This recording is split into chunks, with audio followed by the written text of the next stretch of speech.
Saturday morning scramble. That's right. The season is coming to an end. Welcome in to the Saturday Scramble on the Fan Upstate. I'm Cole Bryson, Alex Guest to my right. Glad you could join us this morning. You can also watch the show live on Twitter, Facebook, and YouTube, where Alex has decorated the screen with acorns, pumpkins, Apparently. and what are we doing here? I don't know, man. A pilgrim hat. It's Thanksgiving weekend. Yeah, but it's in the past now, so technically you should have Christmas, right? Well, you don't see Christmas on there. That's the problem, do you? We'll go turkey wagon. There we go.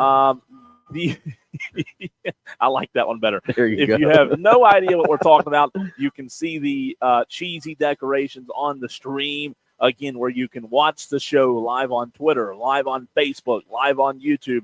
10-plus people already watching as it is time to talk high school football. We are live this morning at Ingles Markets, as we are every Saturday morning. Our producer, John, always asks when he shows up on Saturdays, where are you at today? And I always say, Ingles, because we are at Ingles again today. But however, Alex, for the second time this season, we have made the trip up to 1851 Highway 14 in Landrum, the beautiful town of Landrum. A little bit colder. I think you're technically closer to the mountains, so it might be colder up here. And you had me believing it was snowing earlier. And there's clear skies outside. On my way here, I saw white flakes falling from the sky, but it could have just been the trash truck in front of me. Somebody's burning something, probably. Yeah. Somebody was burning something. But, so it's like 24 degrees right now, Cole. It is. It's cold. It's cold. Cold. A big show coming your way. We've got Noah Thomas, the quarterback of Belton Honeypath, joining the show at 8:45. Paige Walford, the head football coach of Northwestern, coming up at 9 o'clock. Russell Blackston, 9:20, the Belton Honeypath football coach, coming your way as well. And we want to hear from you at 844-326-3663. If you were at a game last night, would love to hear from you. And, man, it was a lot easier to keep up with those scores last night, Alex Guest, as well, as there were fewer games. And you, as you always do, have these scores not only from the area but also the entire state of South Carolina, dwindling down to what, less than 15 games? Yeah, we had 12 games last night, and it was real easy. I had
Powdersville, and Oceanside Collegiate in the lower state of 3A gets a 38-7 win over Loris. So Belton Honeypath and Oceanside Collegiate will face off in the state championship game next week. You might have to switch internet, by the way. Your Starbucks internet's failing on you. Oh, no. Yeah, you can't trust man. Starbucks. Well, can't trust Starbucks. I'm solo on the stream right now, so unless you want me to with your turkey wagon.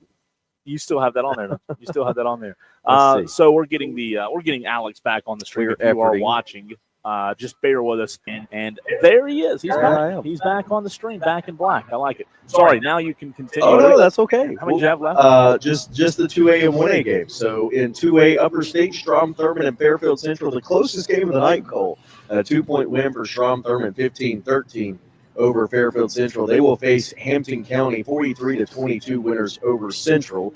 And it's Lamar, a 48-27 win over Louisville. They will face Bamberg Earhart, the 29-26 winners over Cross out of the lower state in 1A. So your state championship games next week. Belton Honey Path, Oceanside Collegiate in 3A. It's Lamar and Bamberg Earhart in 1A. Northwestern Irmo in 5A Division 2. South Point South Florence in 4A.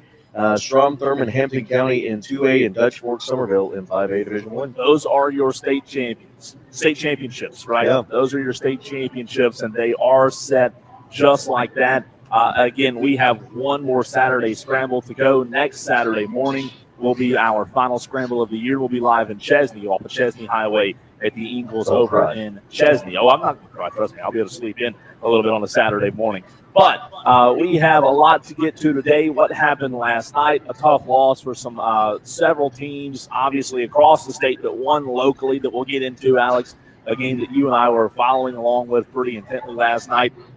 One of our most loyal listeners, though, Big Kev is what I call him. He also serves as the sideline reporter for the Chapman Panthers. And Kev's in the house. What's up, Kev? Man, what's up, fellas? Now, I'm so tickled right now. Y'all Did you bring the cold today? Listen, that hawk jumped off the mountain last night, and it just kept getting lower and lower. By this morning, I walked outside, and it was rough out there. I walked out there and went back in like I was going to tell on somebody. Yeah. Like, it was bad. I covered up, and I went back in, man. You probably contemplated coming up here. Coming up here was good. No. If I'd had to walk up here, I was coming. Like this is y'all understand? I feel like a little kid right now. Well, let's talk some high school football, man. Glad you could be with us. We'll get into what happened last night. What surprised us, Kev? That's kind of what we do right off the bat every single week, every single Saturday morning. I've got the scores pulled up. You can also, for those listening, every score from last night is online on the front page at thefanupstate.com. You can see all of the scores from last night on our website, thefanupstate.com. A reminder, if you just tuned in, you can watch the show this morning. If you're a little slow getting out of bed, you can put us on the Roku, Smart TV, however you want to do so. You can watch the show live on Twitter, Facebook, and YouTube, and that is where you can watch the show. But of the games that happened last night, of all the scores last night, Alex, I'll start with you. Which game surprised you? Which game has jumped off the page to you that was a little bit of a surprise? I know there aren't as many games to choose from this week, but what stood out to you last night? You know, Cole, I think the thing for me was that BHP Powdersville game, with that being a home game for Powdersville, which, you know, I mean, once you get to this point in the season, that really doesn't matter as much. But I just feel like BHP handling the game that the way they did. And I know you picked BHP. I picked Powdersville in our picks, and we'll get to that later too. But, I mean, I felt like Powdersville was going to keep that a little bit closer of a game, and it just never was a close contest. What did you say the final score was? 35-7. 35-7 was the final. You know, I would agree with you on that. That one did surprise me a little bit as well. Kev, from the scores last night, I know you covered Chapman during the season. Obviously, a tough season for your Chapman Panthers, but of the scores last night, what surprised you the most? The way I look at it, man, there's only one good game, bro. Not if you really look at it, close game, right? Yeah. Like you would think in an Upperstate championship, most of these, like, it's going to be a big, tough game, right? But most of them are blowouts. Most of them, like, it was point scored or something, but like, did the Cinderella slip come off last night with some of these teams, or like you're looking for Upperstate championship to be a good game, and the only good game you really see is Strom Thurmond and Fairfield Central. 2-point game, by the way. Yeah, and I'd love to see that game. I know the history of both of them. Sure. Strom Thurmond won it in 2-way some years back. Yeah, and then Fairfield Central, they were like year in and year out. Yeah, year in. They were the Alabama of high school football when I was in high school. So, but the rest of them are just like, now, you know, Dutch Fork, Oceanside. They got a lot of people. I don't know.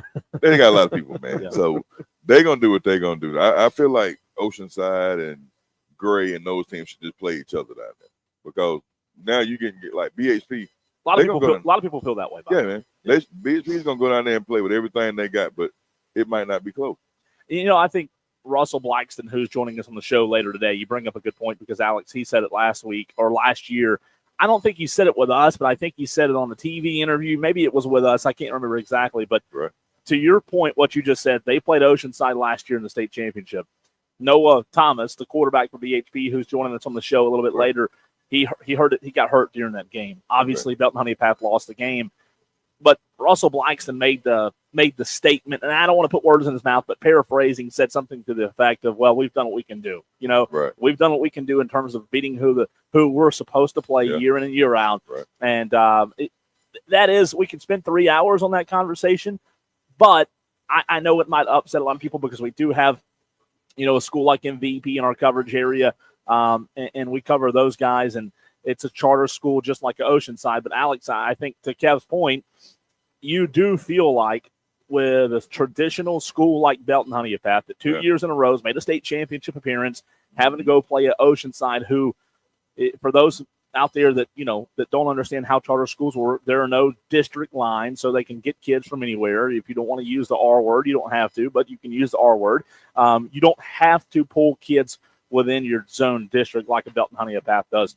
I hope the script can flip this year, though, with PHP. Yeah, I really hope that as well. I would be like Kev. I'd be tickled to see BHP be able to get a big win over Oceanside, and I think they have, a much better team this year than they did last year to be able to do that. This year, man. That's right. Yeah, and to your point, Kev and Cole, you have the folks that are like, oh well, Oceanside, they're a powerhouse because they can, recruit or go outside their district lines and all. And then you're going to have the guys that come in from Gray Collegiate that are going to argue and say, well, we can also do that, but we just got beat by South Florence last night, 55-14. And, I'm with you on this. There are a lot of people that feel that way. Yeah, I'm absolutely with you on this. I wish they would just figure out a way to not have them. Yeah, because now the team that's going to go play it like BHP, they're going to have to go down there with gunpowder in their system, man. They're going to have to go play it hard. Well, they got it. They got it now. You know what I mean? But again, it's not that it's not fair. It's just a matter of Belton Honey Path. They've got on their roster who they're allowed to have on their roster. Oceanside and other teams like that. It's not that they don't work hard. It's not that they're trying to cheat the system, but it's different. It's a different style and way in which the team is built. The way the team is built, it's a different style in which the team is built. And with us being in Landrum, I'll bring up something that was shared publicly, so it's not like I'm sharing it for the first time. But Lynn Smith, basketball coach at Landrum, put out yesterday, I believe it was, talking about this topic of conversation, Kev, and said, if you are a charter school and you have a lot of new transfers this year, shame on you in the South Carolina High School League. You're robbing the kids who have been in the program since second grade, fighting for their community. Coaches have to continue fighting for their program and teaching kids year-to-year growth matters. Super teams don't earn it the right way. Win your state title, in quotation marks, but know you had to team up to get it done. Others do it through hard work, and in the long run, the tough path wins. The lazy way loses. And the reality, guys, there's a lot of people that feel this way, Kev. It's not just you. It's not just us. Right. And the way I feel about it is like, okay, if all three of us go to the same high school, we grew up together, right? Yeah. We play ball. We get down however we get down. Now, we get to 9th, 10th grade, and there's a new school that comes, and Cole, you bounce and you go, right? Because they came to you and told you some good stuff, and whoop-de-whoop this, whoop-de-whoop that, right? And you decide to leave. Now, just know when you come back to the neighborhood, you come back around the way, me and you got a problem. Yeah. We're gonna fight. Like it's gonna but because I look at it as if we grew up together, I don't want to leave and go somewhere else. If we went 0-10, we are going 0-10. And I think that's how society's changed so much. Right. For these kids, the easy way. It is, and you know what? Like, I understand you want to win, you want to get your tape out there, you want people to see you, you want to get recruited, and yada yada yada, and you should. But there's two different mindsets. There's two different ways of thinking. There's pool one and pool two, and pool one and pool two are on opposite sides of the spectrum, and people in Pool 1 that you've talked about, and Lynn Smith, the head basketball coach at Lantern, are talking about, they want to see it done the right way. They want to see kids who are zoned for those district lines go up and try to win a state championship that way, because you do work hard. And the people in Pool 2, no disrespect to them, because like I said, we cover teams that are charter school programs. It's just different. It's not the same. And without being disrespectful, all I could say is I'll put a bow on it by saying we still respect you. We still cover you, but it's not the same. It's just not. And I respect them because they're still coaching hard. They're still playing hard. They still want to win. They're still putting in the hours, but it's just not the same when you talk about, and I think one of the reasons it hits home for us guys is you're talking about Spartanburg County being so rich in football in the past, 50, 75 years. Football's, it's big here. And once you start in the Little League and you go, and no matter if you go from Inman, Balm Springs, wherever, once you start in that district knows you from the time you get to junior high all the way through high school. Yeah. Now you're somewhere else. And you still live in the same neighborhood where everybody stays. Yeah. And you never move, but you go to the school. They look at you different every time you come home. Yeah. You know what I'm saying?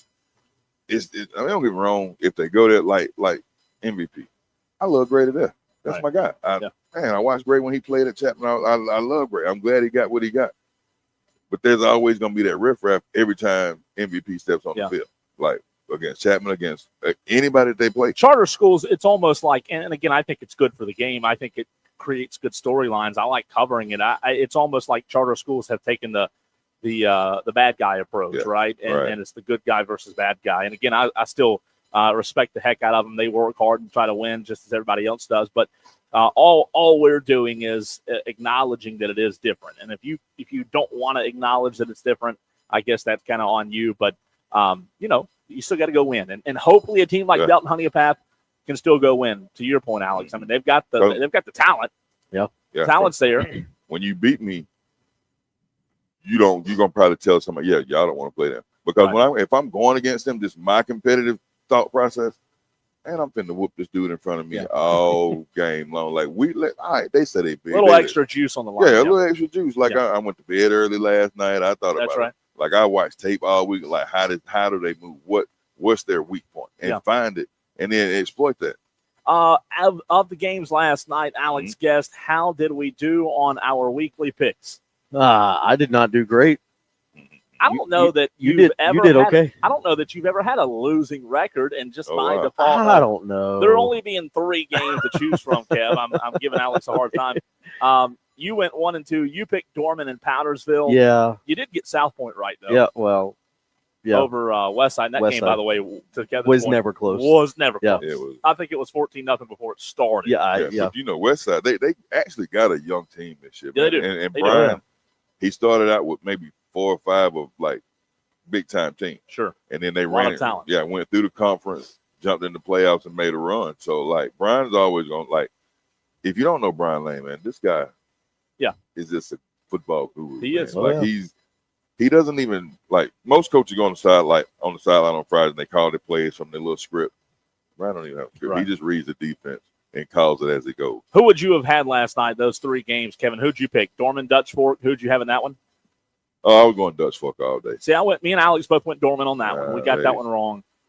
We'll get into that game here in the very next segment. I went South Point over Westside. I also went Belton Honeypath over Powdersville. Yeah. So, Alex, Kev would have gone 3-0. Kev would have gone 3-0. That's what we're getting here. Yeah. You're 261-69 on the season. Yeah. I am 267-63 on the season. We only have a few games left. I don't even know. Are there any games to choose from next week? Well, there's the 6 state championship games. I mean, one team within our coverage area with BHP. That's right. Yeah. So if we only pick one of those games, then one game to choose from, right? Did Abbeville make it on the other side? No, Abbeville got beat. Second round. Yeah. By Louisville. Louisville. Yeah. 29-28, I think. Was the final Abbeville's round. done. Yeah. We'll continue the conversation. Abbeville not being in it's obviously a big surprise to your point. I will say one more thing before we run off to a break. I want to be fair. You brought up Westside. And while we have been not critical, but talking about these charter schools in a way in which, they don't have to choose from within district lines when going out and getting kids. I do want to be fair, and I'll say this because I'm not sticking up for them here, but to your point about Westside, yes, I and many others don't love the way that charter schools rosters are constructed and built because, again, they don't have district lines to choose from. They can go out and get anybody. But at the same time, that doesn't mean it's not happening other places. You take a team like Westside, no disrespect to Westside, but guys, you go look at those past couple of teams that were playing for state championships, and some of those players, you go find 3, 4, 5 of those players who were big impact players for Westside. They didn't grow up at Westside. I can tell you that for a fact. So while we all agree that we do love the traditional approach, nowadays I think it's more of a society thing, Kevin, going back to our point of kids just wanting to bounce around because it happens. And that's just the way it is. So we'll continue the conversation. We've got to get into what happened last night with Dorman, Dutch Fork, a lot more to get to. We've got 3 guests coming up on the show. If you just tuned in, a big show coming your way as we're live at Ingalls and Landrum. We have Noah Thomas coming up, quarterback of Belton Honeypath at 8:45. Paige Wofford of Northwestern at 9 a.m. Russell Blackston of BHP at 9:20. A lot more to get to on the Saturday Scramble right here on the Fan Upstate.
844-FAN phone. Mike Text is hot. 71307 followed by keyword fan. This is the Saturday Morning Scramble on the Fan Upstate. Hour number 1 of the Saturday Morning Scramble coming live to you this morning. We're live at Ingalls on Highway 14 in Landrum. So good to be with you this morning. I'm Cole Bryson, joined by Alex Guest, Kevin Parks, also with us this morning. And I want to say thanks to Ingalls Markets as well as Founders Federal Credit Union for their continued support of the Saturday Morning Scramble each and every Saturday morning. And there's only one more to go. The last Saturday Scramble will be next Saturday morning, and we will be talking state championships. But if you just tuned in, before we dive into Dorman Dutch Fork scores from last night, and one more time, Alex, there's not quite as many scores. So for those that just tuned in, what happened across the state of South Carolina last night? Well, I'll go to 1A. Okay. Sound good? Great. I just wanted to see how often you would move your mic down so that way you could drink your Are coffee. you going to get the scores? Yeah, I'll give you scores. In 1A, Upperstate, Lamar defeats Louisville last night 48-27. So Lamar will get a state championship matchup with Bamberg Earhart, a 29-26 winner over Cross last night in 1A Lower State. It is Strom Thurmond in 2A, 15-13 winners over Fairfield Central. That was the closest game of the night. Yeah. The Bamberg Earhart Cross game was the second closest game of the night. 15-13 Strom Thurmond over Fairfield Central. It's Hampton County over Central, 43-22 winners last night. So Strom Thurmond and Hampton County in 2A will match up next week. In 3A Lower State, Oceanside Collegiate defeats Loris 38-7, and they will match up with Belton Honeypath next week. BHP a 35-7 winner over Powdersville. 4A Lower State, South Florence defeats Gray Collegiate 55-14, and South Point defeats Westside 40-0, the final in that ball game. So South Point, South Florence, state championship game next week. In 5A Division II Lower State, Irmo defeats Berkeley 44-6. They will play Northwestern next week, 51-19 winners over Indianland. And Somerville in 5A Division I, they get a big 45-16 win over James Island last night. And then in the third closest score of the night, a 20-point difference, Dutch Fork defeats Dorman 30-10. So those are your scores from last night, Cole. And you asked if I had the times for the state championship. Yeah, what are the you want to know let's do it. Saturday, not just Saturday, but what, Friday and Saturday. So this time next week, we will already have 3 state champions. Wow. On Friday at noon, BHP and Oceanside Collegiate will match up in the 3A state championship That's game. a shame. Friday at noon. That's Friday at noon. So everybody got to get out of like. Yeah. Yeah. So are you canceling school that day? That's the dumbest thing in the world. Yeah.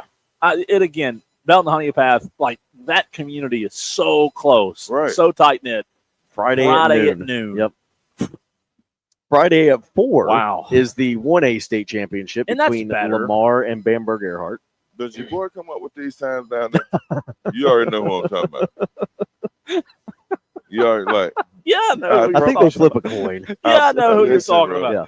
When I see Romy Rome one day, I am going to hit him let me ask you this. Football tackle. Okay, here's the question then. For Friday, in terms of these times, how many games are Friday? 3 games Friday, 3 games Saturday. Okay. So when you had what was a couple of years ago. And it's noon, 4, and 7:30 both days. Yeah. Noon on Saturday, no problem. Right. But maybe, I don't know. Maybe this is a question for Russell Blackston later. Would you rather have a Thursday night game at 7 compared to a Friday game at 4? I don't know. That makes no sense to me. Like, people got to call in. They got to take work off to go see just to even go. Yeah. Somebody's not going to be able to go because they can't get off work. I say you just load every student up in that school on a bus. I would too. And take them down to Orange. Hopefully, I don't know if you can do that. I mean, you make it a field trip. I'm with you. Nightcap on Friday is Northwestern Irmo. Okay. That's at 7:30 Friday. Good game, by the way. So we'll have a 3A, 1A, and 5A Division II state champion by the time we're here next week, Cole. Okay. And then on Saturday, the noon game is 4A, South Point, South Florence. Saturday at 4 is 2A, Strom Thurmond, Hampton County, and the nightcap and weekend cap and final high school football game in South Carolina is Dutch Fork Summerville on Saturday at 7:30. Of course it is, right? Yeah, of course why, it is. Why wouldn't it be? Speaking of Dutch Fork, guys, let's get into Dorman Dutch Fork last night. Obviously, one of our teams in our coverage area, the Dorman Cavaliers fall. Their season comes to an end. 30-10 was the final score last night. Jackson Knotts, 17 of 22, 137 yards. No touchdowns from Tom Knotts, the Sun quarterback. He did throw one interception. Meek Slidell last night, 11 of 27 for 79 yards, one touchdown, one interception. On the ground, guys, Nick Means, 20 carries last night for Dorman, 71 yards. Quentin Wilson for Dutch Fork, 16 carries for 84 yards and 2 touchdowns. Jackson Knotts, even though he didn't have a great night through the air, had a great night on the ground. 14 rushes for 60 yards last night and the touchdown. He averaged 4.3 last night. When you look at the total yardage, guys, last night, Dorman was outgained by Dutch Fork 342 to 172. So Dorman allowed 342 yards of offense. Dutch Fork's defense, talking about stingy, only allowed 172 yards. 79 of those Cavalier yards came through the air. 93 came through the ground, or from the ground, rather. Last night, Dorman was 5 of 13 on third downs, and I think they were sacked 3.5 times as well. Guys, last night, simply put, we talked about it last Saturday morning. Alex, Kevin, if you're Dorman, we talked about it with Burns when they went down there Friday night. Last Friday, Alex, you cannot go to Dutch Fork and have turnovers. And last night, Dorman had 2 turnovers, and, those 2 turnovers probably cost the Cavaliers. I know the score was still a 20-point swing, but you just can't go down there and turn the ball over. Yeah, I mean, it was a 20-point swing, Cole, but you look at it, it was a 13-point game until that last Dutch Fork drive when they scored with, like a minute left, less than a minute left. So, yeah, I mean, you talk about those 2 turnovers and Dutch Fork being able to score off of those turnovers. And do you have the stats of points off turnovers? Or I don't know if it listed. Let's see. Is that right? Is that 10? Yeah, I guess so. I think Dutch Fork had 10 points off of the 2 Dorman turnovers. So, I mean, you talk about those 2 turnovers being pretty much the difference in that game. Pretty big points because you said it was close late. Yeah. And Kevin, we talked about this last week. Not only the turnovers is important, but I watched the game last night on NFHS, and Dorman didn't have a terrible amount of penalties last night. They only had 5 for 35, which is really good. Yeah. Right. Like if you had told Dorman, hey, you only go down there and have 5 penalties, you'll take that. But I will say, sometimes what the stat sheet doesn't show is penalties just at the most inopportune time. Crazy times. Like you on a good drive, you get down 30 yard line, and now you get a holding call, or you get a third and short becomes third and long. Yeah, man. And it kills morale of that drive. It does. And then the turnovers, when you playing a team, if you're gonna play Dutch Fork, Oceanside, great, any one of those teams, the thing about it, they're so disciplined, man. They are. And they may have these good players on their team, whatever it may be. At the end of the day, you still put your pads on the same way they do. Sure. But the thing about it, when you turn that ball over against them, they're trained so much to go take advantage of this. Yeah. And they do every time. And that's the thing with Dutch Fork. If you're going to beat, like when Gaffney beat them a few years ago, Gaffney went down there with a physical mindset of, and that team Gaffney had was just, they were great that year. They were. But don't turn the ball over, or if you do turn it over, stay disciplined enough to know you got to get a stop right now. And, no disrespect to the teams that went down there in Dorman and Burns and in the position that I'm about to bring up. But, guys, I also think another key to beating Dutch Fork is you got to have really good quarterback play. Oh, yeah. And you talked about when Gaffney beat him. Gaffney that year had a really good quarterback play, Alex. You know that. You were there. I'm not being disrespectful and saying Dorman and Burns didn't have great quarterback play, but the styles in which Dorman and Burns the last 2 weeks tried to go beat Dutch Fork with, you're talking about last night or a couple of weeks ago when Burns went down there, they had no passing attack whatsoever. None. Zero. And then last night, Meek Slidell was asked to throw it a lot more, Alex, than he normally did. Right. He was 11 of 27, guys, for 79 yards. You go look at every game Dorman played this year, I can promise you, You don't find many where he threw it 11 of 27 times. I mean, you read the stats all year, Alex. It was more of, 6 for 11, 6 for 12. Right. He was never asked to throw the ball, and I just think quarterback play is so important going down there. It is, especially if you know, like, you're going to play this team, and they're going to shut the run down. Right. Now, if you're a big-time quarterback or you're heading that way, it's your night. Yeah. It's your night. You got to have a night for them. Yeah, and to your point, Cole, I just went and pulled up the 2021 state championship stats. Grayson Loftus for Gaffney in that game against Dutch Fork was 22 of 33 for 240 yards. You got to throw the ball against Dutch Fork. And, last night, Dutch Fork able to shut Meek Slidell and that Dorman offense down. And it's not about being one-dimensional. It's just about having other options. Yeah. Like, when you go play a team that's that good, guys, you have to have options. And Dorman has a really good wide receiver core, but when they are able to do what they did defensively, I mean, they were so good defensively last night. Dorman took a 3-0 lead, guys, with a 23-yard field goal from Ranson Farr. Tragan Mickler had a 9-yard reception to put Dorman up 10-0 last night in the second quarter. So midway through the second quarter, guys, this ball game was 10-0. And then Dutch Fork scores 30 unanswered points and never looks back. It was a Quentin Wilson 14-yard rush. It was a Brad O'Leary 29-yard field goal. It was a Sheldon Shine 42-yard rush, a big play. It was a Jackson Knotts 15-yard rush. And then to cap it off, Alex, you mentioned right there at the very end, a 6-yard touchdown run from Quentin Wilson. Time of possession also matters late in the game. Yeah. We look at time of possession from the entirety standpoint of looking at, what happened over 4 quarters. But, guys, when you are Dutch Fork and you come out and you score 23, 21 points, whatever, and then you go on a 10-play, 55-yard drive at the end of the game that eats up 6.5 minutes, like you're just not giving the football back to the other team, and that makes it tough. That's offensive line play, man. Yeah. But have you seen Dutch Fork up close? Yeah, they got the biggest offensive line. Well, they win the line of scrimmage. Yeah, man, and that's where they win every one of these games that late, especially if they see that you can play with them. And you're kind of like Dorman going up 10-0. Dorman has to look now. You got to change some things around and calm the guys down and get them to understand. Listen, we need to put up another score. Oh, you got that. We got to find a way we got to dig in the crates. Yeah. However this may be, we're up 10-0. We got to keep pedal match. Sure. Because Dutch Fork is going to come. They're going to make their run. Now, can you hang on? And I think that's the hard part. If you're a team like Dorman last night and the style in which you play, you go up 10-0. You feel like, man, we have an opportunity to make it 17-0. And guys, if Dorman last night, let's be honest, if they go up 17-0, that game might be a lot different, right? Sure. Dutch Fork might still win 30-17, but like you said, Kev, being able to attack, you've got to do it for 4 quarters against a team like Dutch Fork. Right. And now, Alex, they're playing Summerville in the state championship. And that game is rematch. Yeah. And that's a Saturday night. Is that what you said? That's Saturday night, 7:30. That's a rematch of last year's state championship in which Dutch Fork won 35-14.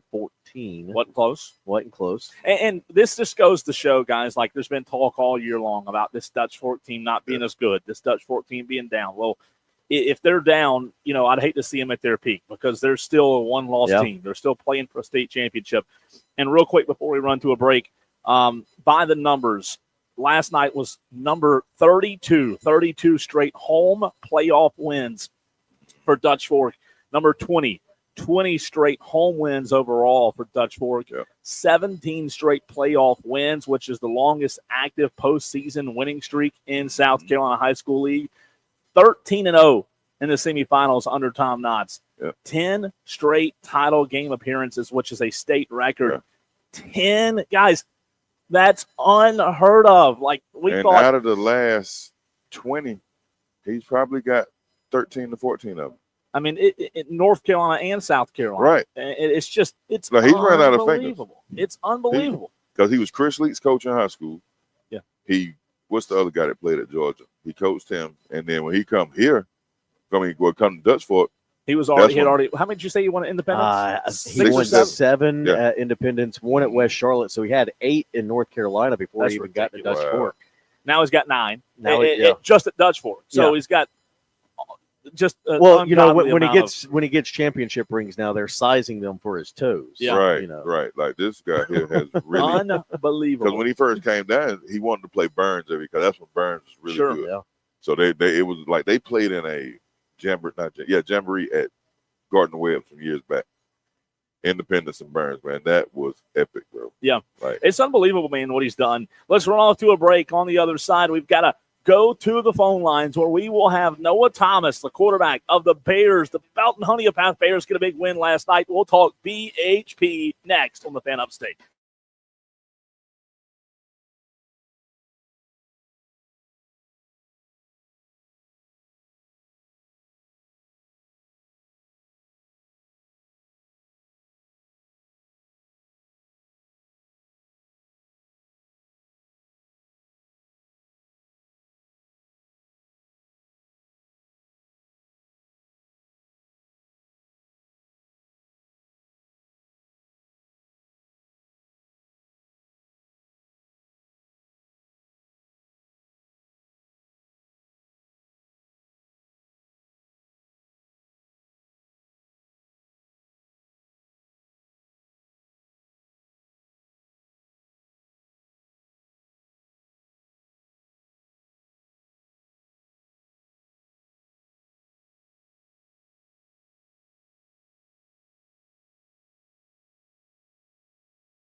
Mike is hot. High school football like the Saturday morning scramble only on the Fan Upstate. Continuing the high school football conversation this morning on the Fan Upstate. Welcome in. I'm Cole Bryson, joined by Alex Guest, Kevin Park sitting in with us this morning as well as we are live at Ingalls, as we are each and every Saturday morning. Today we're live in Landrum, the big city, the big town of Landrum, 1851 Highway 14 in Landrum. So good to be with you. But we go to the phone lines where we bring in our first guest of the show, quarterback of the Belton-Honea Bears, Noah Thomas, after a big 35-7 win last night over Powdersville. Noah, how are you, man? Good. How are y'all? Doing fantastic. Appreciate you spending a little bit of time with us this morning, man. Talk about the preparation against Powdersville last night. You were pretty exceptional, as you have been all season long, but you guys dominated from start to finish last night. What went into the preparation when you started looking and scouting this Powdersville team? I mean, we've just been watching film for the past week, preparing. Our defense has done an excellent job all season. So defense was going to have a great game plan all the way through. Offensively, we've played them for the past 4 years, so we figured they'd do kind of the same similar thing that they usually do, which they did, which is kind of stack the box but have the two defensive tackles outside of like right on top of the guard, so we can go right in that A gap. But I mean, yeah, that was pretty much all that went into it, and we were excited. I mean, we've been ready to get back to the point we're at now. Yeah. No, well, let me ask you this. You brought up something there with the preparation, being familiar with a team like Powdersville. When you go into a playoff game, sometimes, Noah, you're playing a team that you're not very familiar with. You don't know what they do. You don't know their tendencies quite as well. How much of last night's game and what you guys were able to do and find success, you brought it up, but just when you have a team like Powdersville that you're so familiar with, how much does that help in the execution? And you guys obviously executed really well last night. It definitely helps. You know what they're going to do, so you know what you got to do, kind of. And of course, they're going to make adjustments, and you've got to make adjustments to that. But in the end, that it's really the same basic thing that we've played against and that they've played against even. Sure. So, Noah, did they throw anything different at you last night that you didn't expect? Yeah, they had the defensive tackles kind of do a little twist. I don't think I've seen that one from them before. But Noah, let me ask you this, man, as we're talking to Noah Thomas, the quarterback of the Belton-Honea Bears. We're having Russell Blackston on the show a little bit later in hour number 2. We have him on a good bit throughout the course of the season. You've got to play for him now for all these years. We love having him on. He's a fiery guy. He's a passionate guy. Can you talk about what it's like playing for Russell Blackston and representing the community that you guys do each and every Friday? Well, I think it's a blessing to be able to play for Coach Blackston in the community that we're in. I mean, I don't think I can name a fan base that travels like the Bears do. Coach Blackston, I mean, he wants you to run downhill and downhill hard, downhill fast. I mean, you'll see him watch. We'll go through watching film, and he'll see the slide that's open, and he'll throw his arms up on the sideline, expecting it to be a touchdown about every play. So it's real fun with Coach Blackston, and he's the number one guy who's going to celebrate with you. No doubt about it. Man, that's awesome. Let me ask you this. For those that weren't at the game last night, Noah, obviously you touched the ball just about every single play being the quarterback. Who were some of the other guys that were difference makers that surrounded you last night in the win? The offensive line did an absolutely amazing job of making huge gaps. And I think MJ Earl did an excellent job. I think he had like 200-something yards, 4 touchdowns last night. So, I mean, he went off. And, I mean, it's fun to watch. And it's fun to be able to celebrate with your teammates when they're having a great game like that, you know? Yeah. For sure. Noah, when you talked about MJ Earl there for a second, when you have a guy like that, you had a really good running back last year as well. When you have a guy that you can hand the ball off to and he is productive as he is, how much pressure does that take off of you? How much easier does that make your job? I think it makes it a lot easier because defensively, I think it puts you in a kind of a pickle type situation because you really don't know what to do when you have MJ out there, Tajay out there, Jaden Glenn, Evan Gaines, and then me who can also run the ball and throw it. So I think it's fun to watch, and I think it gives for an exciting offense. We're talking to Noah Thomas, the quarterback of the Belton-Honea Bears. How special is it to have one more opportunity a state championship game. Noah, you talk about what happened last year, an injury. You guys obviously made it to the state championship, fell up short. When you saw this matchup, when you looked on your phone last night and saw that you were playing Oceanside, did you have a little bit of extra juice waking up this morning, getting ready for that big game next weekend? Most definitely. We've been waiting for this one since December of last year. Mm-hmm. What do you mean by that?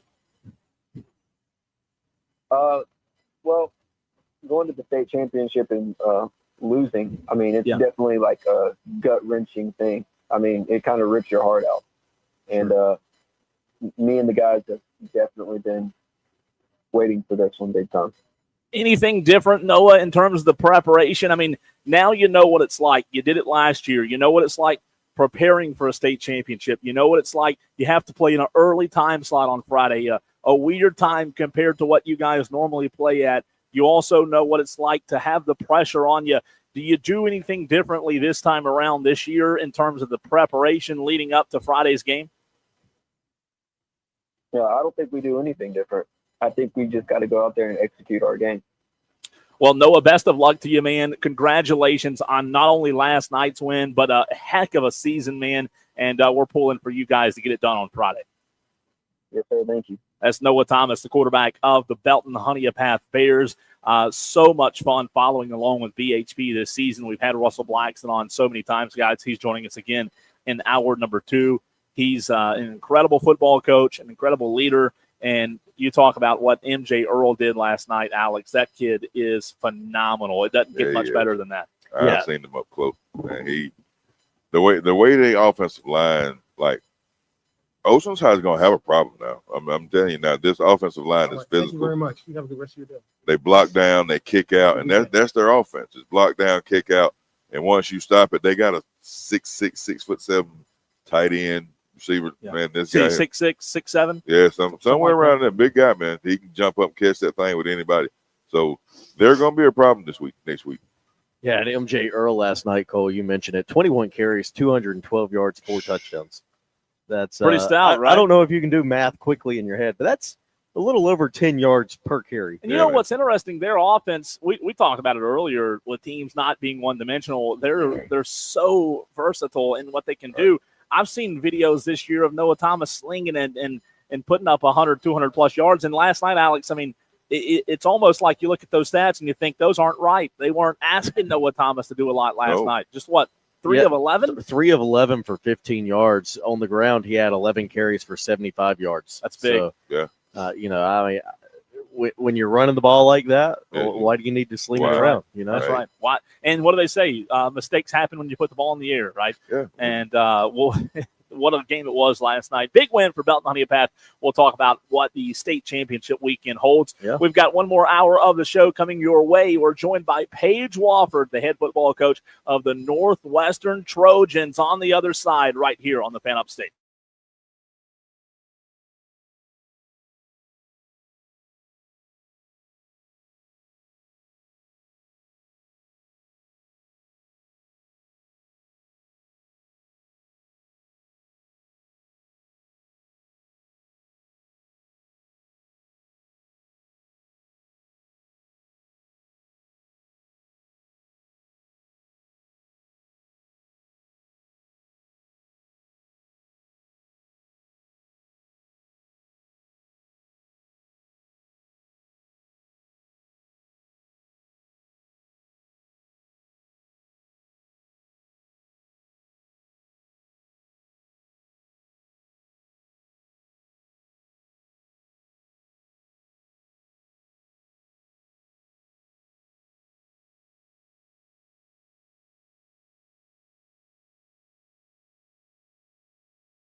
next in that very last segment. Again, congratulations to Belton Honeypath on the big win last night, and good luck to them on Friday at noon against Oceanside. Now, let's go back to the phone lines where we are joined by the head football coach of the Northwestern Trojans, Coach Paige Wofford. Coach, how the heck are you? Doing great this morning, man. Thanks for having me on. Really appreciate it. Really appreciate you, Coach, for taking time to talk a little Trojans football. A big one for you guys last night over Indian Land, 51-19. Let me ask you this. When you guys prepare, when your staff sits down and puts a game plan together for Indian Land, is it similar to what you guys put together the first time playing that Indian Land team back in the regular season, or do you have to tweak things? Well, we feel like we have to tweak things. They were going to be a different team. I felt like the first time we played them this year, their schedule and our schedules were a little bit different, a little bit opposite. They were playing some teams that really, really good football teams, but not, kind of like the first four teams we had played. Our first four teams I'd put up against anybody. We played South Point, South Florence, two teams that are in state championship games, right? Spartanburg and Ridgeview. And Ridgeview has as good a chance as anybody in the state championship. They're a really good football team this year.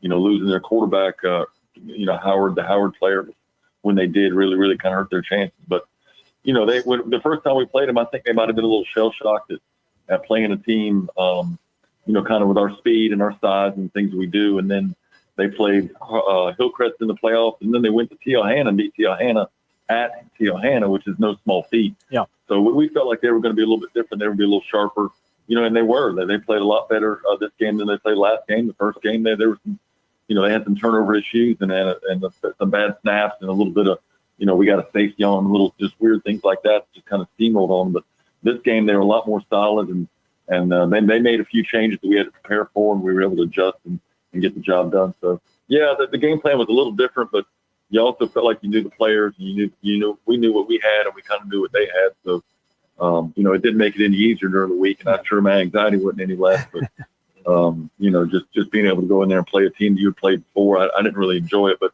honestly, I spoke to Mason Rudolph, and I asked him, in the NFL, they're playing teams twice a year, every year, sometimes three times in the playoffs. And I said, what changes do you expect from teams, if at all? He said, Paige, they don't really change much at all. So that kind of led us to believe that maybe we would get, huge wholesale changes, and we didn't. They were in a lot of the same stuff they were in the first time we played them. It's interesting that you bring that up, because I'm sure that, from their point of view, from their game plan, when you talk about Indian Land, they may want to do something different because it was lopsided the first time they played you guys. At any point last night, Coach, do you feel a sense of desperation where they, change what they do a little bit? I mean, I can take, for example, going back and seeing a team like Teohana, when they get down in the fourth quarter, they kind of have to come out of their comfort zone a little bit and start throwing it a little more. And usually when they do that, that it's pretty much a wrap, right? That they're not going to come back and get you because they're just not built to score like that. Did you sense that from Indian Land last night at any point in that game? No, Coach Hastings does a good job. He has a really good experienced staff. There was a point in the game we were up 24-0, and then I can't remember when, of course we, had a fumble there. Our kid put his head, didn't have good ball security, and lost the ball, and they scored. And the good teams are going to score after a turnover and stuff like that. So we're kind of looking around for a second. Of course we're all thinking about Gaffney the week before when they staged their comeback. But I just felt like we got the ball and we were able to calm down a little bit, which we were able to do. Their best play on a couple drives was penalties. Penalties on us. Doing high school kid things, but. I felt like if we could just get the ball back there and just kind of settle down and go down and score, we'd be all right. And then that ended up happening. I didn't feel like they changed, that they got into some kind of mode that we weren't prepared for, or that they totally went away from their thing. And really, them playing Teohana last week, you've got to really prepare for that team. They do some really smart things. They're a wing T team on offense. Defensively, they're in kind of that Iowa State 3 safety look, which not a lot of teams play. So they had to really sit down and prepare. They couldn't prepare and change anything and look ahead last week, playing Teohana. So that, I think that helped us a little bit because you can't make a lot of changes this late in the year and just go wholesale different offense, different defense. So we felt like they were going to might make a few tweaks here and there, but nothing major, and that came to be the truth. We're joined by Paige Wofford, the head football coach of the Northwestern Trojans, right here on the Fan Upstate. Coach, when you talk about the playmakers last night and all season long, for those that weren't at last night's game, who stood up for you and who were those difference makers? Same people, first of all, offensively, it's our offensive line. Those guys, man, are really playing really well. Coach Cantrell and his guys have those guys playing at a very high level right now. And we've got some bigger guys we've had in the past. We've got our right guard and right tackle, are almost 700 pounds between them, and they can move. Wow. They're really good football players. With a center, our center's going to the North-South game, Chris Coleman, excellent football player. Left guard, 2-year starter, Noah McCoy, and then our left guard, Bo Chumley, is a junior as well. And, he's a state championship left tackle as a sophomore. So really good experienced offensive line. It starts with them. If they're having trouble, then our whole thing kind of works down a little bit. So we're going to have our hands full this week, right, with our most defensive line. But, Cam Vance had another great game, get the ball 3. We talked about that on the headsets a lot, get the ball 3. And last night he did a good job. We faked the ball to him, and then, you got 11 guys running to him, and then we've got things open on the backside. So Cam Vance, another great night. Our quarterback, Xavier Means, maybe the first Northwestern quarterback, to ever have 2,500 yards rushing, 2,500 yards passing, 1,000 yards rushing. Wow. And last night he had 4 touchdowns. So he's been a great player all year.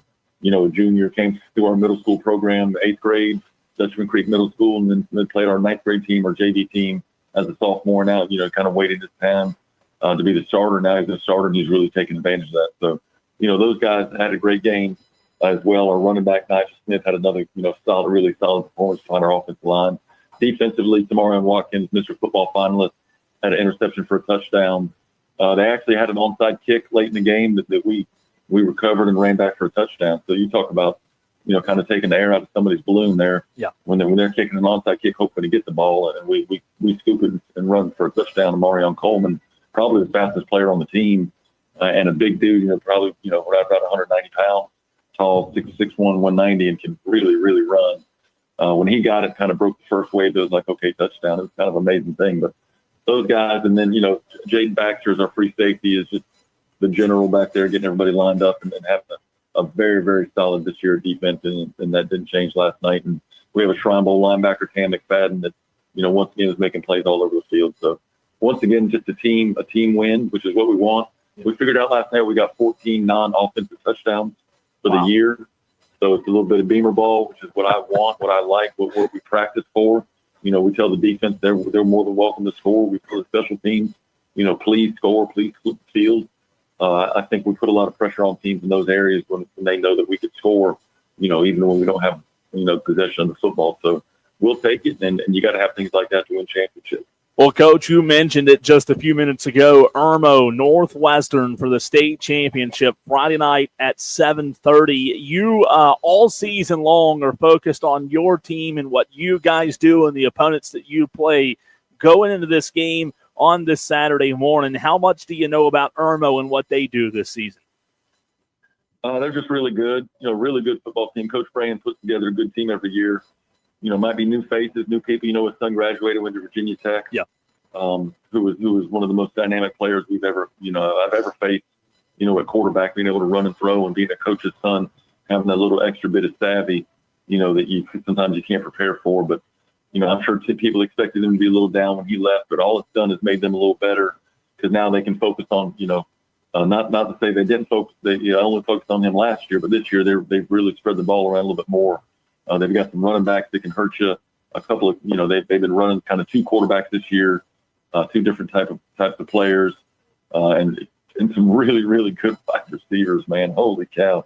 And then you go to their defense, and they've got, maybe the number 1 player in the state there at defensive end, a player that everybody would want to have and all the colleges are offering. And then he's flanked by, all state players and players that are, play at such a high level and are going to get, offered by everybody too. So, we're going to have our hands full. We've got to prepare and try to get a little bit better this week, or else it's going to be a long night for us on Friday. Well, Coach, congratulations on the win last night. As always, good luck Friday night, and hope to talk to you again soon, Coach. Thank you, Cole. Appreciate it, man. And thanks for having me Absolutely. on, and really thanks for covering high school football. Thank you as well, Coach. That's Paige Walford, the head football coach of the Northwestern Trojans after a big win last night, guys. And I tell you what, I think it's going to be another interesting matchup against Irmo. And before we get into the Irmo Northwestern game, guys, he talked about it. So many things that make Northwestern great in his answers, Kevin. I know I read your mind. I knew where you were going on one of them when he talks about the guys that are coming up in the program and development. Alex, you've seen Northwestern several times over the past couple of seasons. It's a juggernaut right now. It is, man. We had a junior high jamboree down at Dawkins before the season started this past year. So I saw this junior high team warming up, and I thought it was Spartan High because they wear the same colors. So, and I seen them walk on the field. They walked on the field like a whole army. It was 266 kids, right? They walked on the field. They slapped everybody that they played that day. Was there junior high team? Yeah, 7th and 8th grade. In the middle of the field, the two nose D tackle and the other D tackle. Junior high. That's probably 450, 500 pounds in the middle of the field in the 7th and 8th grade. Well, that's where it starts. Run on them. That's where it starts. It starts in the development league, in the youth programs. And Paige Walford's just, we talk a lot about Dutch Fork and Alex, what he's done, Tom Knotts has done, and it's incredible. But Paige Walford, he's got something special going on down there as well. Yeah, he's 70-16 through 7 years at Northwestern right now, which Say is that again? 70-16. That's unbelievable. 16 losses. Yeah. And how many years? 7 years. This is his 7th season. 16 losses. And did South Point beat them early in the year? South Point beat them 27-23. That's their only loss on the season right now. And, he mentioned it there. South Point, the teams that they played, Spartanburg, Ridgeview, South Florence, South Point, out of region. That's four, especially at the beginning of the season, that's four really good teams that are all healthy. And no disrespect to their region, but guys, those non-region games are tougher than their region. Oh, yeah. Then you had Nation Ford, Catawba Ridge, Clover, Fort Mill, Rock Hill, Indian Land. Yeah. Oh, they probably. And then you end up playing Catawba Ridge and Indian Land again in the playoffs. Northwestern, they're a pretty freaking good team. And Polo, Rock Hill, they just, since that point came, Rock Hill can't hit on nothing no more. And Coach mentioned it there too with how fast they are. They are a fast team. Oh man, they are running the next play within. If the clock starts at 30, 28, they snapping the ball. Yeah. I think the Saturday before last, I was talking to one of their assistant coaches at Northwestern guys, and he said it right. When you play against Northwestern, and Alex, you saw it last week with Gaffney when they played them. I think the key, the word that you have to throw out there and then highlight and make it bold and italicize and whatever else you want to do to it is endurance. You've got to have endurance when you play against Northwestern. That's they're just going to out-endurance you, if that's a word, I don't know if it is, but that's what they do. They might not even run it sometimes. They may go 35, 55 for a whole lot of yards. Like when Mason was there, man, come on now. It's unbelievable, man. It really is. Alex, for those that just tuned in, let's get to the scores from last night and what happened not only in the Upstate, but across the state of South Carolina. Yeah, last night scores in 5A Division I. Dutch Fork defeated Dorman 30-10 to make it to their 10th straight state championship game. Somerville 45-16 winners over James Island. So Somerville and Dutch Fork will match up next week in the 5A Division I state championship game. That, Cole, is a rematch of last year's state championship game in which Dutch Fork won.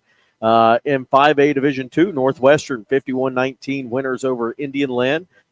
They will get a rematch with Irmo 44-6 winners over Berkeley. Again, rematch. That one went down to the wire last year. Northwestern kicked a field goal to win it over Irmo. In 3A, South Point, a 40-0 winner over Westside. And South Florence, a 55-14 winner over Gray Collegiate last night. So South Florence will be back in the state championship. Westside tried to get back to the state championship, but it's going to be South Point instead. In 3A, Belton Honeypath, a 35-7 winner over Powdersville. Oceanside Collegiate, 38-7 winners over Loris. So that is a rematch of last year's state championship game. You sensing a trend here, Cole? Rematches. Yeah, rematches. The two games that will not be rematches next week are 2A and 1A. Completely new faces in both of these championship games. Strom Thurmond, a 15-13 winner over Fairfield Central, and Hampton County, a 43-22 winner over Central of Pageland last night. So Strom Thurmond and Hampton County will match up in the 2A state championship. And then in 1A, it is Lamar, a 48-27 winner over Louisville, and Bamberg Earhart, 29-26 winners over Cross. So Bamberg Earhart and Lamar will match up in the 1A state championship, and Cross was in the championship last year. They were the closest team to make it back to the championship this year out of either of those two classifications. Wow. How about that? And for those that did not hear when we did it earlier, you have the times in terms of when those games will be played. We do have times. The first state championship game next week is Friday at noon, Belton Honeypath, Oceanside Collegiate. Okay.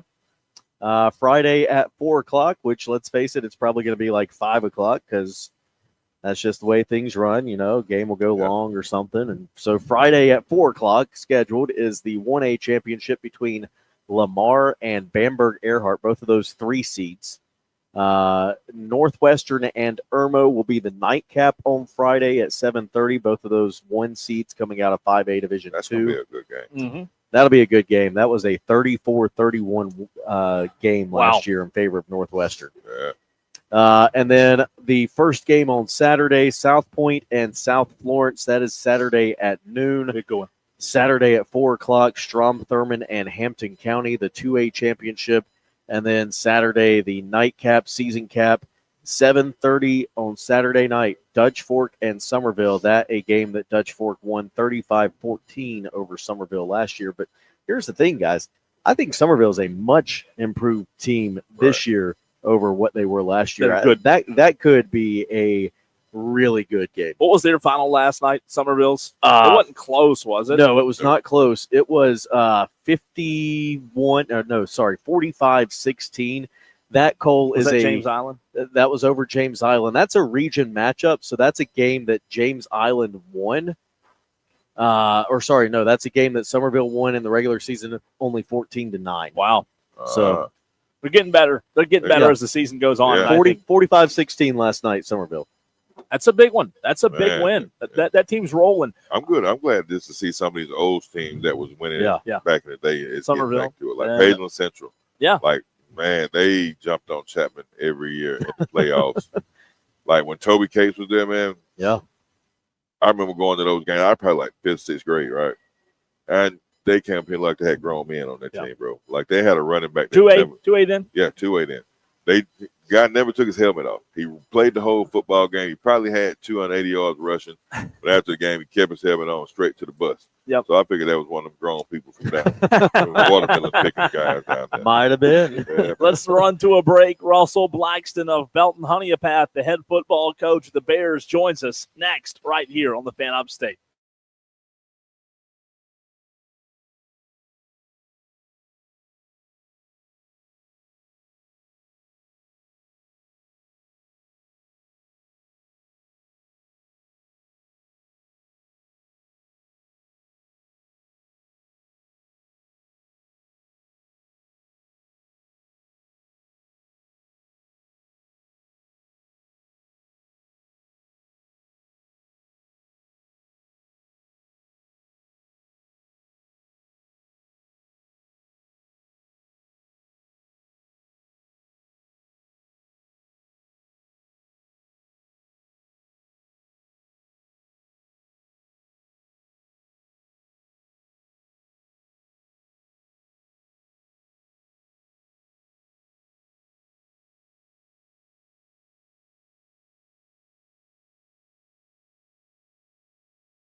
On the Saturday morning scramble. Only on the Fan Upstate.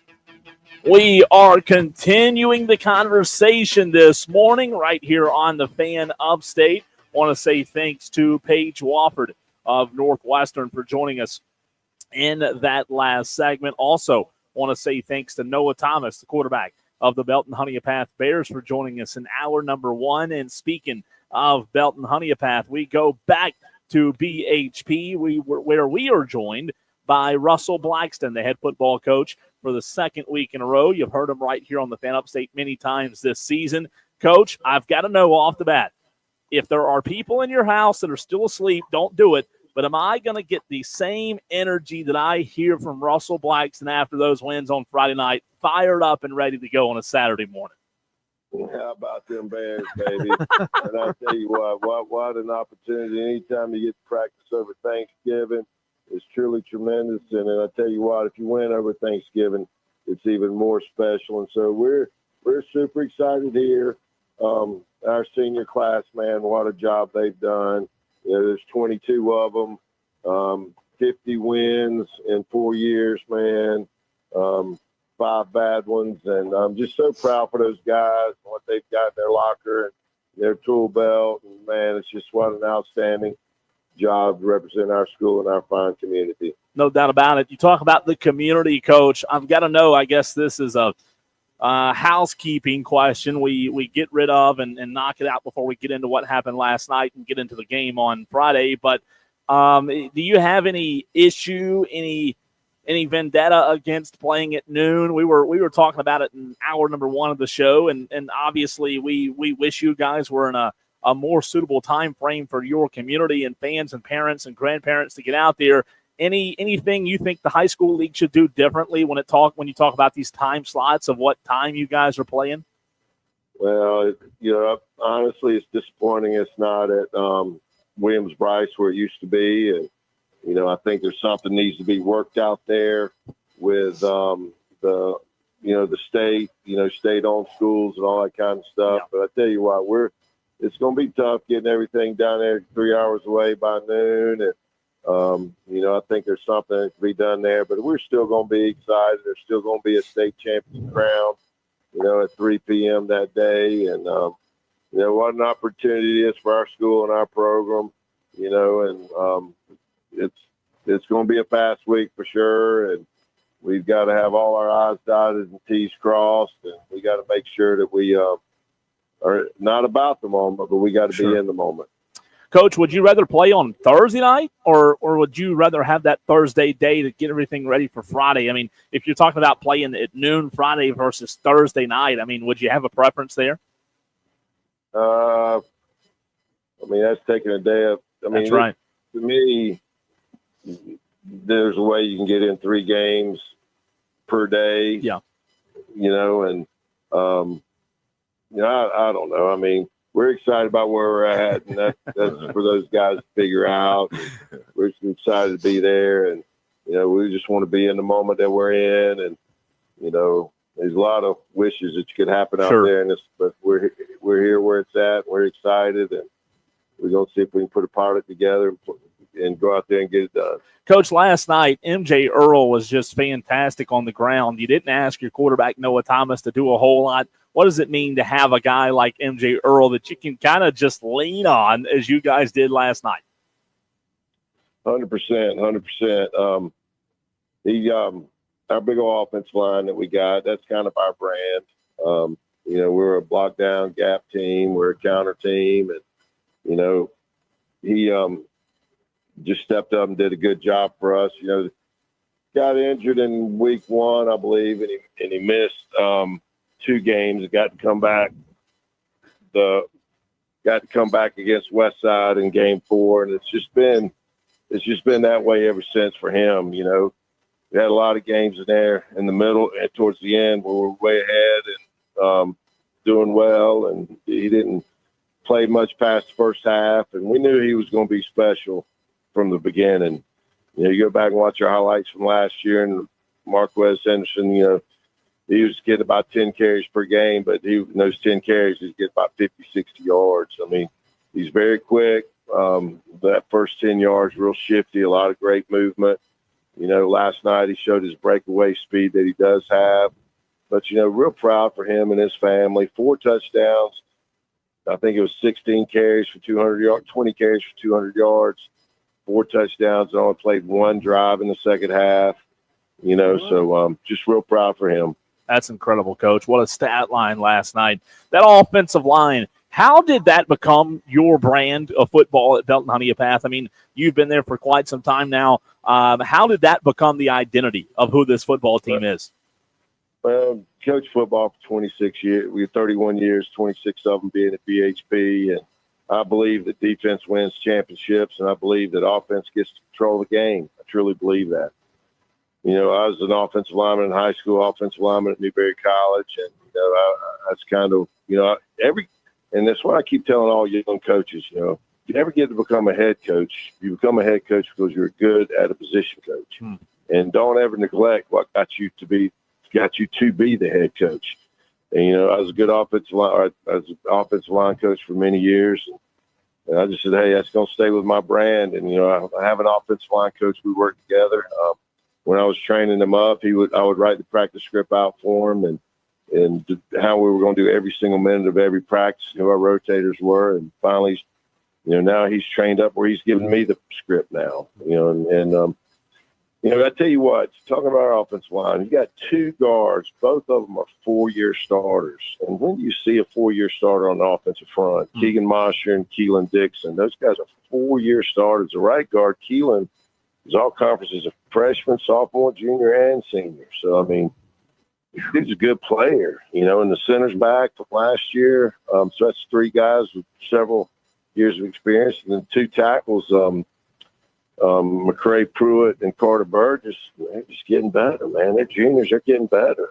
Carter's something's going to be recruited big. He's like 6'5", 330, the right tackle. And then sophomore tight end, Nick Sargent, he's 6'5", 210. And then the guy that makes the whole sauce go is the H-back 45, and Brody Riddle. And he started a good bit last year. So, I mean, we're blessed to be there. That's our brand. That's who we are. We like to take a lot of pride in being the most physical team anytime we get on the field.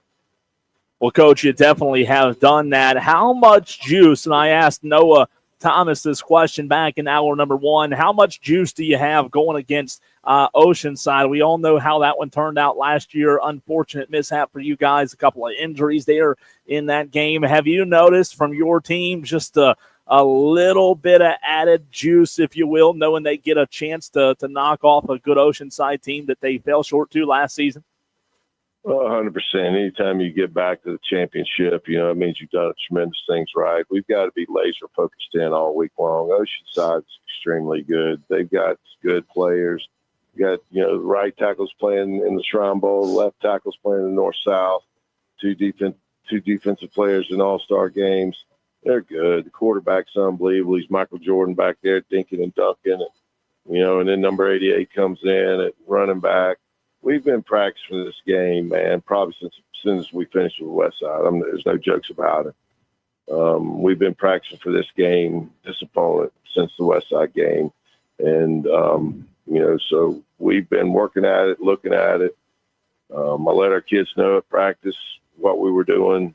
This is Oceanside stuff. But, you just got to get out there and go make it happen for our wonderful school and our community and see what we can get done. Coach, you've been doing this for a long time. You mentioned it. Do you obviously you talk about the excitement, and you don't have to answer this question if you don't want to, but does it disappoint you a little bit as well? I know we talked about it last year that you guys going against a state championship game, playing a team that does things differently than you guys do. 100%, sir. I mean, our kids are straight from the town of Belton and straight from the town of Honeypath. Going against a charter school that, they operate things different. Their school day is different than ours. A lot of their classes are online. They probably get to start weightlifting at 8 a.m., probably meetings after that, then practice. It's more like an NFL and more like a college, because they're not in the brick and mortar building like we are. They get kids from all over the place, and, they're get eligible through the South Carolina High School League. They get eligible through that. And, you know, we hear all the stuff. You hear it all, too. They got kids from all over the place. Several transfers in. They got, you know, I even hear the daggum quarterback lives in Georgetown. You know, that's where his home base is at. But, hey, it is what it is, man. We got to go play football. I can't cry over spilled milk. Yeah. I just got to be us, and we got to be BHP, and just see if we can go make it happen for the good old brick and mortar school. Well, Coach, know that there's a lot of people out there pulling for you Friday at noon, and we so much appreciate your time talking to you all season long and hope to do it again one more time on Saturday. Well, I tell you what, I wish you was in my house. I'm cooking a big old breakfast. I hope you don't hear the sausage popping in the background. And, Oh, man. you know, Well, just send us the address. We're on the way. We're on the way. There's 3 of us here. Pretty big guys. What's your breakfast of choice on a Saturday morning? You a liver mush guy, old school? What are you cooking up? Right now, it's good old sausage patties and some eggs and some toast. I like it. I like it. Coach, you're the best. Appreciate you as always, man. Appreciate y'all, man. Thank you for what you do for high school football. Absolutely. Good luck, Coach. That's Russell Thank you. Blackston, the head football coach of the Belton Honea Bears. Sky's a big one on Friday at noon, and he mentioned it there. There's a lot of people pulling for him. There's a lot of BHP fans this week, right? Yeah, I'll be a BHP fan this week, man. Like I said, when they came up and played us, man, they got straight to business. They kicked them. We come out, they kicked the ball alongside, got it back, went down and scored. Like, they got the business. Like, by halftime, it was bad. It was bad. Like, they came and they did it. And just to watch them, for me being on the sideline, their offensive line, man. I watch offensive lines the whole game, and they when ball snap, they move together. Yeah. Whether it's zone step right, zone step left, they are together, and everything just flows. And the running back finds his hole, and they downfield. Like, they'll go on an 8-minute drive if you let them. Yeah. Without putting the ball in the air one time. That's unbelievable. And they didn't put it in the air a lot last night, Allie. No. What'd you say, 3 of 5? 3 of 11. Oh, 11, last sorry. night. Yeah. Yeah. They're going to put it in the air this weekend, Yeah. but at the same time, I feel like they got something for Oceanside. I think they're going to pull the upset. How interesting is it, though, that he mentioned they've been practicing for Oceanside. They've been running scout team Oceanside, if you will, in practice for, what, how many weeks now? Yeah, that's since September 12th. Right. September 12th, they played Westside, beat them 42-6. I found that interesting, too. They outscored their next 3 opponents 157-0 right after that Westside game. So you saw them one of those when they played Chapman. And since then, they've outscored opponents 503-80. Yeah, man. Like, they have set up this whole season to go get that rematch again. Yeah. Well, you know what? And I hope they do. I do too. I mean, I do too. And again, it's like we talked about the very first segment of the show, like not trying to be just straight up disrespectful to those kids. And they work hard and whatever. But at the end of the day, he's right, man. Like, you put so much time and effort and energy into trying to build something special at your school. And it is disappointing when you have a school come in and bam, immediately win because they have all these guys. Yeah. He mentioned their quarterback lives in Georgetown. Like, guys, that it's just different. And if you can't recognize that, and if it upsets you, you know, it is what it is. But it's just not the same. It's not, man. Like, it's not. You get a child up at 5 o'clock in the morning to leave at 6:30 to be at school by 8, or not really. Well, just to have them at a practice. Yeah. But they're taking the classes online at the house. Yeah. And then but you got to drive however long it takes to get there. To go to practice. It's 51 minutes from downtown Georgetown to Oceanside Collegiate. It's a long way. 51 minutes, 49 miles. And again, I think that's just a good representation of, like, while there's this good versus bad, you know, there's this good guy versus bad guy mentality that's going on between public schools, traditional public schools, and charter schools. I think that's a good representation, you know? Like, in what world do we believe it's okay for a student to drive an hour to go play for another school that's trying? Again, it's just – and you sending them on the highway. I don't want my child to drive that far to go to high school. You know, I'm with you. No. I'm with you, man. It's a different world we live in. It is a different world, and I feel like it's bad enough to drive from New Cut Road. Right, it is. So, but you know what? The outlier guys, the outlier here, maybe not the outlier, but the moral of the story is, and this might upset somebody, but I don't really care. I'm going to say it anyways. Everybody, let me back up. Not everybody. A lot of people in today's world want the easiest path to success. They don't want to take the traditional route. They want the success. It's the get rich quick, the pyramid scheme. They want the success, and they want it now, and they want the easiest path to that success. And if that means going to a charter school and playing with a bunch of all-stars, that's what it is. But that's crazy. It is what it is, guys. It is what it is. Right. We've got to run off to a break. Early leans on the state championship games on the other side right here on the Fan Up.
This is the Fan Upstate. 97.7 FM Greenville. 97.1 FM Spartanburg. Streaming everywhere on the Odyssey app.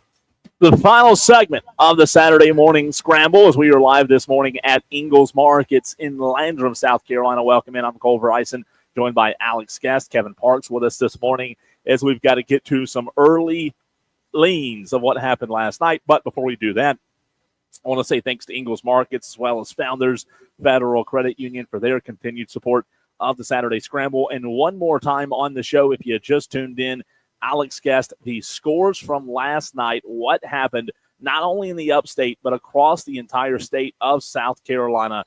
Let's get to those scores one more time of what happened across the state of South Carolina. Well, here's what happened across the state of South Carolina last night, guys. It's Dutch Fork getting a 30-10 win over Dorman in 5A Division I.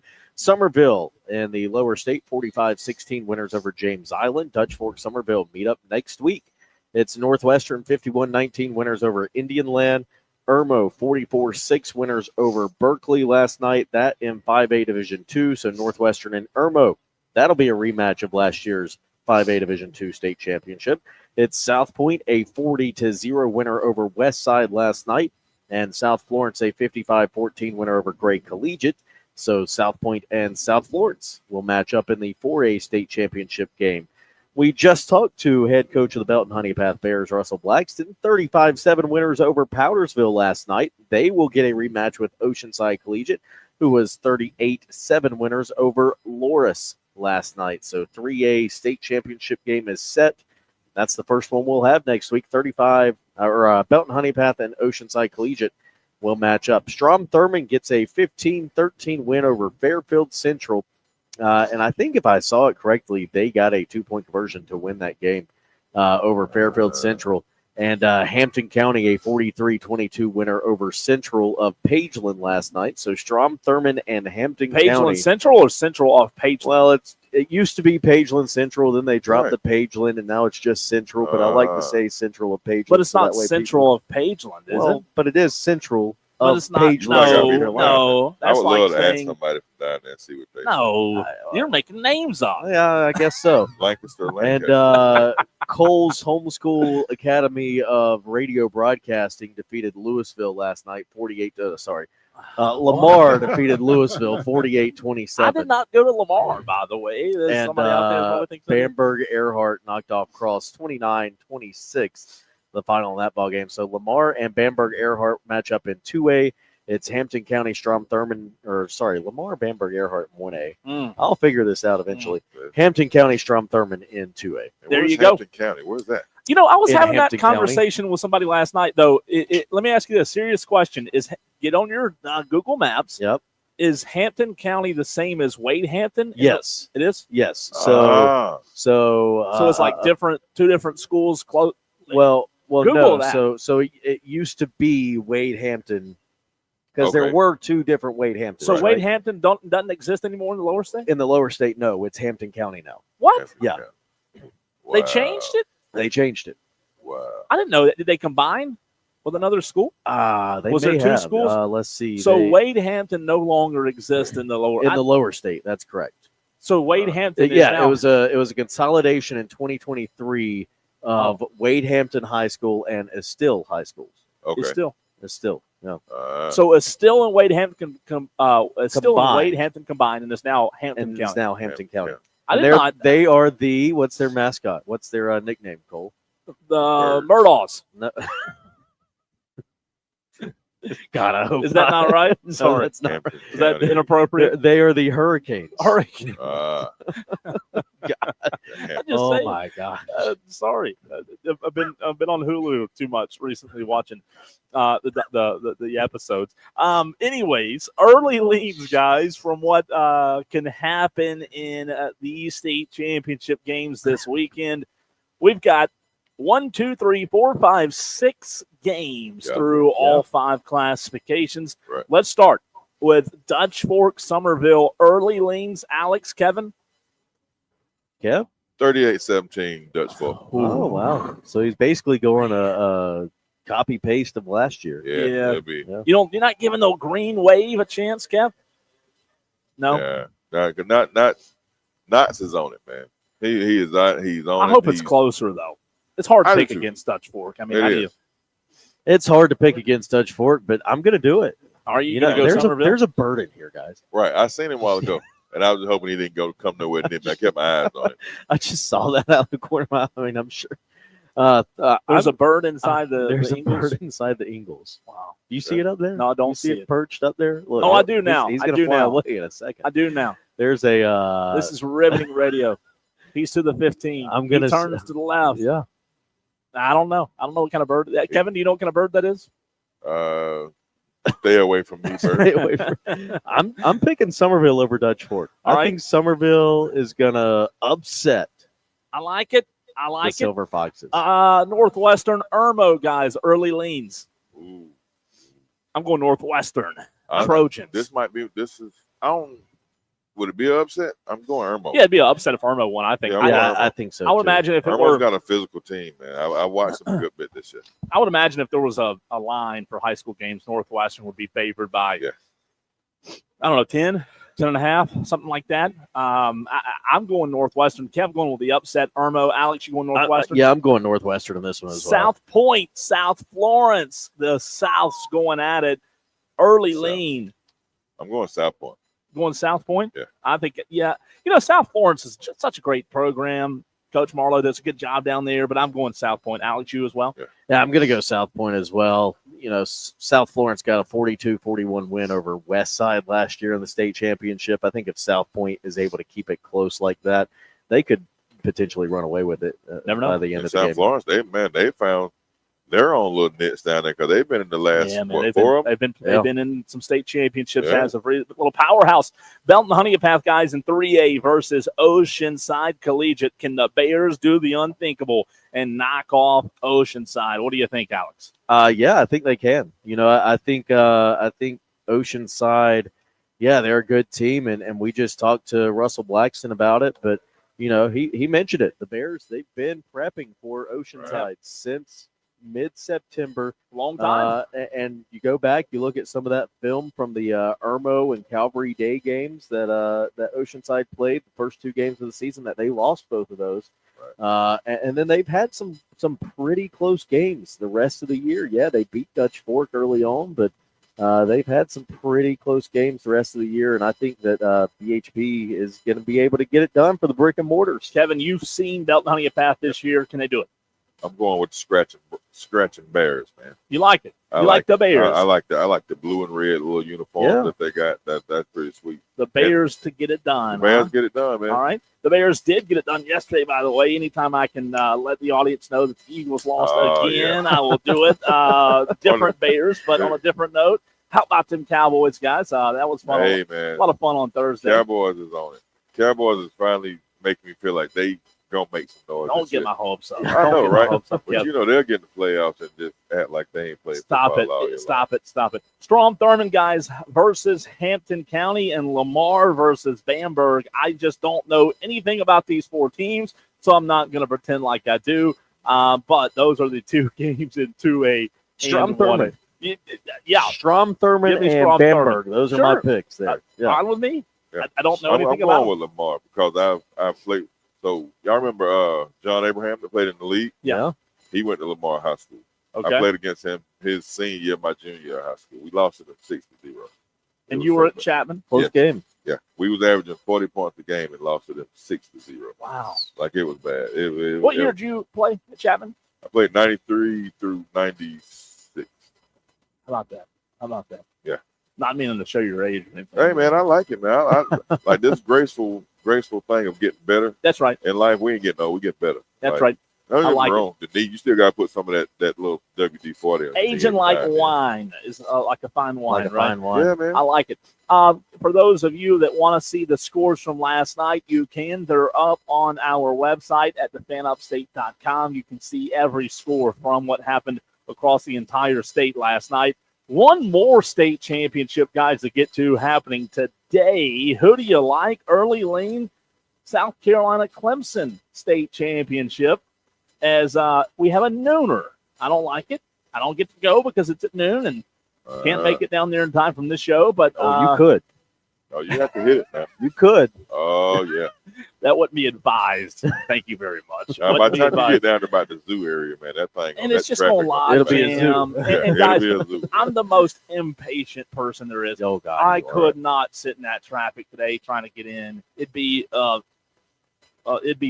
I think we just get down there to the Vista and hang out. There you go. And watch it. Go all the way down there to watch it somewhere we can watch it at home, right? Because ain't no need of going at the game. Because what do you like, Jeff? I'm going with the Gamecocks, man. Gamecocks you like them by close game? Big. What do you think?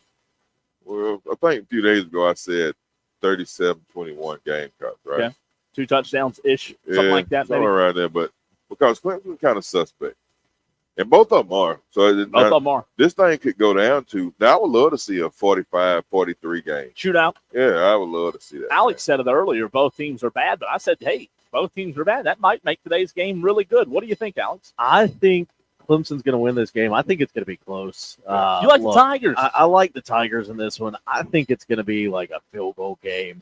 Like a 27-24, 24-21, something like that. Unless somebody just don't get off the bus and the thing ends up. Like, I still feel like South Carolina owe them a 63-17 victory. No, they don't. I don't.